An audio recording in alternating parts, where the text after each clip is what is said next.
बाजार को फंडामेंटल नज़रिए से भी जांचते हैं और ये मदद करेंगे। हमारे संदीप सब्रवाल हमसे बात कर रहे हैं इस समय शो पे। Sandeep, good afternoon. हमारे पैनलिस्ट जो टेक्निकल और चार्ट्स को काफ़ी क्लोजली देखते हैं वो ये कह रहे हैं कि कहीं ना कहीं हम बॉटम के करीब पहुंच रहे हैं। चार्ट्स ऐसा कहते हैं।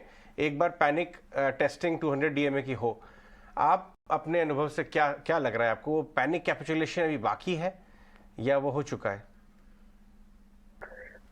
ये काफी हद तक जो एक मार्केट में कैपिचुलेशन तरीके का मूव है वो हो चुका है, लेकिन एज सच कैपिचुलेशन जो मार्केट में होती है वो बियर मार्केट में जब मार्केट बॉटम करता है तब होती है। तो मुझे उम्मीद नहीं है कि ऐसे हम स्टेज पे जाएंगे जहां पे मार्केट इतने गिर जाएंगे कि हमें कैपिचुलेशन की बात करनी पड़े। दूसरा, अगर हम देखें तो ये पूरा महीना जो है उसमें लार्जली पिछले एक्सपायरी के जस्ट पहले अडानी ग्रुप के रिलेटेड खबर आई थी और हम ने एक पूरी सीरीज एक्सेंडो की और उससे कुछ दिन पहले तक का ये मूव देखा है। तो उसका इम्पैक्ट ज्यादा रहा है इंडियन मार्केट्स पे और हमने देखा है कि हेडलाइन इंडेक्सेस, हालांकि अगर आप देखिए फरवरी के मंथ में अगर सिर्फ निफ्टी देखिए तो इतना नहीं गिरा, लेकिन ब्रॉडर मार्केट्स में काफी गिरावट आई है और इसीलिए लोगों को लगता है कि मार्केट्स बहुत गिरे हैं। क्या पॉइंट दिखाना ओवरऑल चाहूंगा संदीप, एक आपकी टिप्पणी चाहता हूं मैं। हमने एक डेटा निकाला कि करीब करीब 60% स्मॉल कैप इंडेक्स के जो पार्टिसिपेंट्स हैं वो 200 डीएमए के नीचे चले गए हैं। मिड कैप में करीब 50% कंपोनेंट्स जो हैं 200 डीएमए के नीचे हैं और निफ्टी वगैरह जो है सिर्फ 1.5-2% दूर है 200 डीएमए से। तो कई बार मास्क करती, छुपाती है। मतलब स्टेल्थ बेयर मार्केट तो मिड कैप स्मॉल कैप में महीनों से चल रहा है। तो क्या वहां बॉटम पहले बनेगा लार्ज कैप्स के कंपैरिजन में? देखिए, लार्ज कैप्स को स्टेबलाइज होना बहुत जरूरी है मिड कैप्स या स्मॉल कैप चलने के लिए। कभी ऐसा नहीं होता कि लार्ज कैप इंडेक्सेस में वीकनेस चल रही है और मिड कैप और स्मॉल कैप इंडेक्सेस सडनली अपनी बेस पे ऊपर जाने लग गए। एक बेयरिश फेज के दौरान, बुलिश फेज में जरूर ये होता है कि कई बार लार्ज कैप इंडेक्सेस कंसोलिडेट करते हैं और mid cap index, small cap index ऊपर चढ़ते रहते हैं।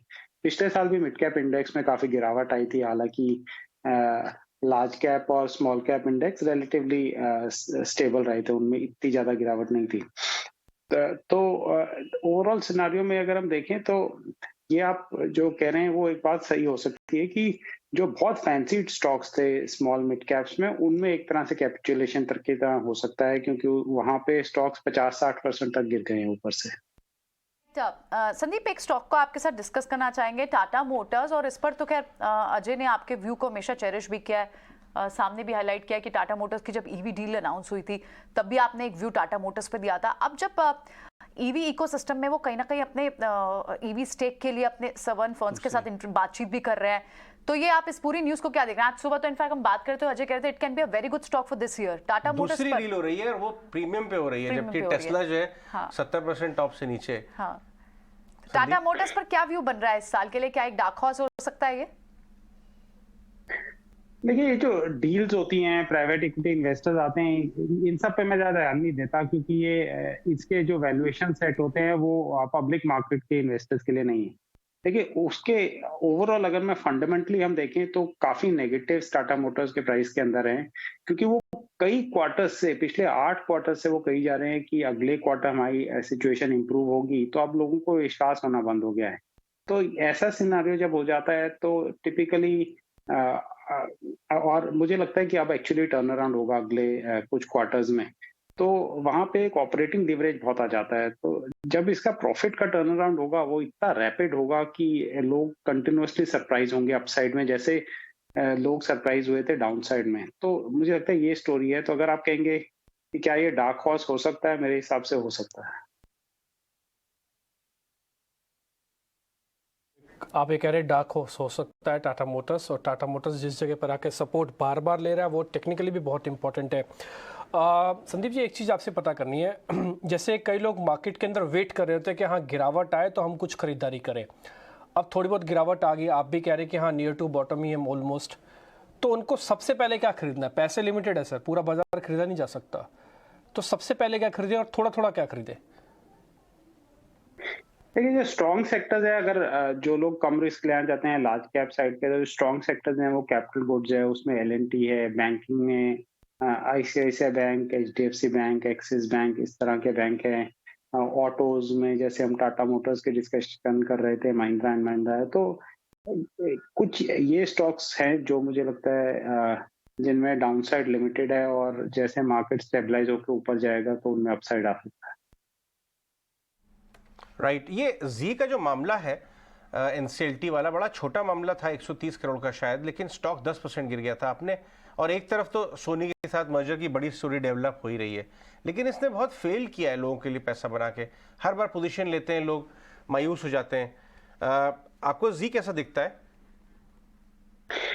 देखिए, जी पे लोगों को बहुत क्लियर होना चाहिए कि आप किस चीज के लिए जी को खरीद रहे हैं। जी, अगर आप खरीद रहे हैं कि इनका बिजनेस टर्न अराउंड होगा और आगे बहुत ग्रोथ आएगी, वो होने नहीं वाला। इसके कई कारण हैं। एक तो पूरा जनरल एंटरटेनमेंट स्पेस जो है, उनमें एडवर्टाइजमेंट बास्केट जो है वो कम होता जा रहा है।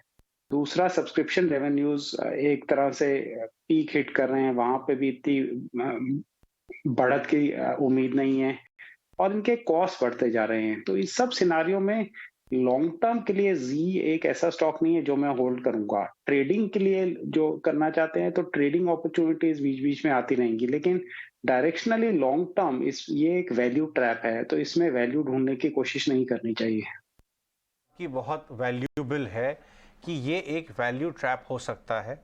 वैल्यू ढूंढने की कोशिश मत करिए लंबे अवधि में पोर्टफोलियो का पार्ट बनाने के लिए, क्योंकि हुआ एग्जैक्टली यही है। लोग इससे फंसे हैं, ये सोच कि बहुत बड़ी वैल्यू अनलॉकिंग होगी इस ट्रांजैक्शन के बाद। बहुत बहुत शुक्रिया संदीप आज हमसे बात करने के लिए।